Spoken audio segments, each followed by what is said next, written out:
Hey everyone, thanks for coming back and listening to episode 48 of Count Me In. As you will hear Mitch address in a moment, today's episode features an expert guest who talks about accounting and finance from an outside point of view. Reed Handley, Senior Vice President at Bliss Integrated Communication, shares her perspective on the changing needs of finance organizations when it comes to their PR and media. This content is highly transferable for all our listeners, and we're excited to share another great episode. So let's head over to the conversation now.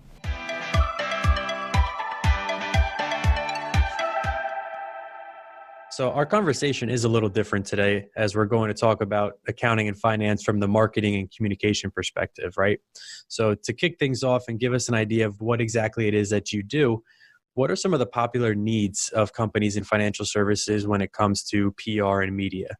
Well, thank you for having me. I'm very excited about discussing this with you. I will jump right in and say from my vantage point, I think there are three core issues from a PR perspective that have overlapping spheres of influence. And those are raising awareness, building trust and brand loyalty, which supports the never-ending drive to expand share of wallet with customers. And then the third piece is harnessing data for storytelling, and also to use data as a jumping off point for more strategic insights. I'll jump into the raising awareness piece just because I think that that's the most overarching issue that we come across. And it really depends on where an organization falls in its life cycle. So the goal could be to become a household name or to hold on to your place as a household name among target audiences. And that can be regardless if you're focusing on a B2C space or if you're a B2B professional. So that brings up the big question of innovation and how that plays a role. I will say, and I'm sure you're seeing this as well, but digital transformation across almost every industry out there is having a seismic impact on how we're communicating about the value of the product or service we're providing. And nowhere, in my opinion, is that more apparent than in the financial services space. But it's absolutely happening across management consulting, accounting, law firms as well. It's something that I think every single major industry is grappling with how to manage effectively. So I could give you an example from the wealth management space, which is where sort of a lot of my personal experience stems from. Technology has completely up-leveled and democratized the way consumers and also the individuals and businesses who sell to those consumers are managing money and receiving advice, which is not that hard to think about when you consider the ease with which people are now reviewing or trading or analyzing their financial lives compared to the days before fintech apps and SaaS platforms existed like Mint and Right Capital and Expensify. There's a whole universe out there now that makes it easier. So from a marketing and PR perspective, there's a huge demand from financial institutions and professional services firms to create programs that showcase the value of your technology, especially as it relates to enhancing the customer and the employee experience. Ultimately, you're looking to attract and retain both targets and talent. So, figuring out how the communications workflow fits within the technology workflow is really, really critical. Now, you've been with Bliss for over 5 years, I believe. Is that correct? Yes, that's right. So, and I'm sure more communication roles prior to that. So with all this technology and innovation, how has your job changed? Like what exactly is different about the needs of these financial services and any other industry really, as far as who you are trying to put out this awareness for? Well, this is a big, meaty question. I will say, I think from a practitioner standpoint and a strategic standpoint, the number one need, and in many cases, I would argue pain point, is harnessing data for storytelling. And that goes for both B2B and B2C companies. I think practically every institution in the financial services space, and certainly in professional services, is seeking new ways to aggregate data for more research-backed, data-driven, customer-focused experiences.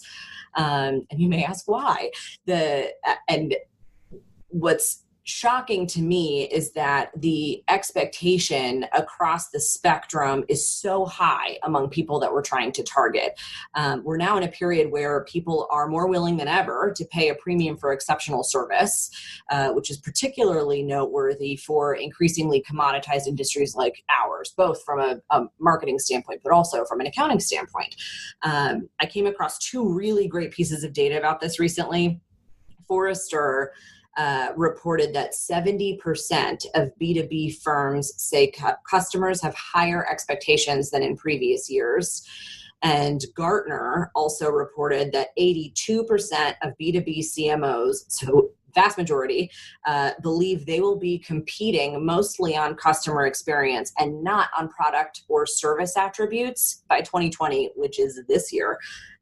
So that tells us that customer experience and the way you're communicating with your customers at any point of their sort of journey in terms of getting to know you and your organization is really the crux in differentiating yourself in a competitive environment, which means, and can be a little bit shocking, but it means that you'll be left behind, absolutely, if you're not thinking about how to responsibly integrate user behavior data into your client service approach. So you're mentioning so many buzzwords that we talk about within our industry. You know, we're always looking to turn insight into foresight and make sure that everyone's on the same page as far as awareness and understanding through storytelling.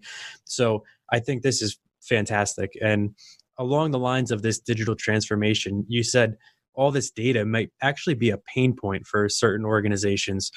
What else do you think certain organizations need to be aware of or contribute to the PR and the media that you're putting out there for them because of the technology? Well, I think that they have options. You know, on the one hand, you've got, from a financial institution standpoint, a lot of these organizations have very, very dated architecture. They can't necessarily aggregate data from one business segment and compare it against data from another business segment. So that's a huge pain point in terms of how do you just organize yourself and update your systems and structures so that you're collecting information and then you have the wherewithal to be able to look at the information in a reasonable context. So we are now thinking about, okay, what are the options available to you? You could think about working with an outside data analyst or data scientist, or even a communications firm where we spend a ton of time conducting research into audience behavior and trying to understand what their greatest needs are to then kind of provide a recommended and informed communication program about how to actually meet those needs. But the other thing that is particularly interesting to me is that you're now seeing a much bigger demand for personalization that is driving what we're referring to and what's commonly known, I think, in industry lingo as intimacy of scale. As professionals, we're now in a world where intimacy of scale is possible and frankly expected based on kind of the data points I just mentioned. I can give you an example of what I mean. At Bliss, we're often asked to think about building marketing programs that target women or employees or accountants. I think most of us intuitively know, just as humans, that looking at one of those terms is a totally inappropriate way to classify an audience. So depending on where someone lives, their age, whether they're early career or seasoned professional, their work environment, personal experiences, all of that information, it means that one message that works for one person will resonate completely differently or not at all with another. So the biggest mistake I see when organizations let one single variable dictate or become the driving force behind major business or marketing decisions. And in order for you to create a truly meaningful engagement, you have to be thinking about dozens, if not hundreds of variables, which is a little doom and gloom, but I will say there's good news. The rise of machine learning and artificial intelligence, which I know that you talk about a lot on this podcast, it's becoming much easier for companies to actually deliver a personal experience. Which, by the way, does not have to be big and audacious in order to be effective. Well, I think that's a great segue. And you're right. We do talk about all of this very frequently. And I guess the last question I have is, in order to take advantage of all the opportunity that you discussed and maybe not be so doom and gloom like you just said with some of the information, what advice or recommendations do you have for these listeners in accounting and finance, or maybe those who work for organizations in financial services? What can they do as far as making your job easier so that you can help their organization succeed? Well, I think the one most foundational piece of advice that I would share is to know your audience. I think too often we see organizations focused exclusively on solving a business need without considering whether that business need corresponds with a very real issue for their clients or their prospects.